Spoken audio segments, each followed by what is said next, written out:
जी अस्सलाम वालेकुम दोस्तों, शाह हसन इस्तंबुल मां असां सां गॾु हिकिड़ो ॿियो बि दोस्त आयो आहे जेको हिते इस्तंबुल घुमण। सो अचो त इन सां कचहरी था कयूं। साईं, पहिरीं तव्हां पंहिंजो नालो ॿुधायो, छा मुंहिंजो नालो मोहम्मद सुलेमान संजरानी, किथां जा आहियो, छा कंदा आहियो? कराची खां आयो आहियां।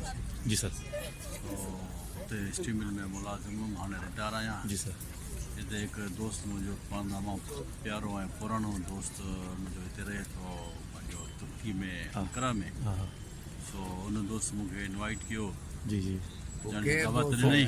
हा, पोइ कीअं लॻो सर तव्हांखे अंकरा ऐं इस्तंबुल? मुंहिंजे दोस्त जी दावत ते अची पहुतो आहियां। मां ॾाढो यार घुमायो आहे माशाल्लाह। अंकरा बि हा। वरी हाणे वठी आयो आहे पंहिंजो इस्तंबुल में। जी।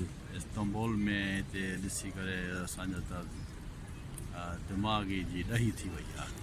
तबक रोशन थी वियो? तबक रोशन थी तबक रोशन थी वियो साईं। तव्हांजो दोस्त केरु आहे? नूरला सूमरा ॿुधायो मन। सो साईं नूरला सूमरो साईं अंकरा मां उन्हनि जो साईं महिमान आहे ऐं उनजो साईं क्लास फेलो आहे बचपन घाटी। सो साईं सर छा भला ॿुधायो भला तव्हांजो जेको सफ़र आहे कहिड़ा कहिड़ा किथे मज़ो आयो, छा थियो सॼो ॿुधायो। नओं दोस्त बि शहर बारा अंकरा में साईं रहे थो, उते त उन हर जॻह असांखे घुमाई माशाल्लाह। हा। उते ॿ टे पूनिया घुमाई, ॿियो हिकिड़ो शहर हुयो उहो घुमाई। पूनिया पंहिंजो अंकरा जा जेके बि स्पॉट हुया सभु घुमाई। हा। माना जिथे वञूं पिया हिकु खां हिकु यानी की स्पॉट हुयो, माना हिक ॿिए खां वधीक यानी की ख़ूबसूरती हुई। वणंदड़ माना स्पॉट वणंदड़ तमामु ख़ूबसूरत खुलियल। दिल्ली नथी चए हाणे वापसि वञणु पाकिस्तान, हा, पर हाणे मजबूरी आहे, वञिणो पए थो। सही सही। ऐं पोइ सर इहो भला इस्तंबुल जो बारे में थोरो ॿुधायो त इस्तंबुल तव्हांखे कीअं लॻो? इस्तंबुल साईं तमामु हिकिड़ो बिज़ी शहर आहे ऐं तमामु एडवांस आहे। इस्तांबुल में छा छा जेतिरो मक़सदु इहो ॿियो ज़मानो कुझु आहे, खुलियल माहौल आहे, खाइण पीअण ईच एंड एवरीथिंग। जी सर। उन सां गॾो गॾु पंहिंजो मस्जिदूं बि भरियूं पियूं आहिनि हिते।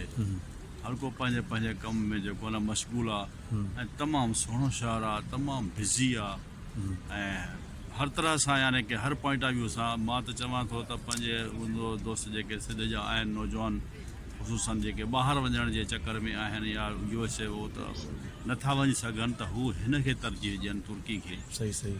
सम्झो साईं? जी सर। हिते हुननि जे लाइ आसान आहे, अचणु आसान आहे। USA, कैनेडा, ऑस्ट्रेलिया वञणु हुन जे लाइ थोरो मुश्किल आहे। हिते अचण खां पोइ जेको न साल ॿिनि जी थोरी तकलीफ़ खां पोइ जेको न हुनखे कैनेडा, अमेरिका, USA वञण जेको न रस्ता हुनजे लाइ खुलिया।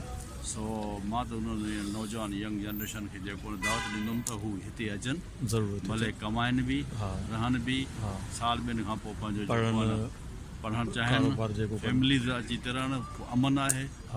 बिल्कुलु को बि कंहिं ॾे इंसान ॾे को ॾिसे ई कोन थो पियो जेसि ताईं इंसान पंहिंजो पाण जेको आहे न को ग़लति राह ते न वञे।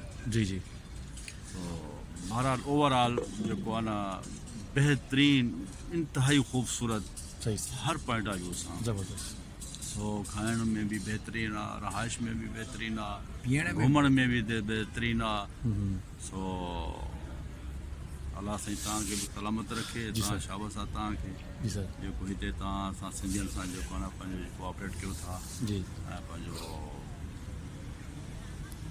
मीटिंग्स कयो था, मिलो था, छा कयो था, ॾुख दर्द पुछा कयो था। जी सर। असां तव्हांखे बि शाबाश ॾींदासीं सर। वॾी महिरबानी। सो दोस्तो, इहो असांजो नओं दोस्त हिकिड़ो, सो पंहिंजी दुआ में यादि कजो। अस्सलाम वालेकुम।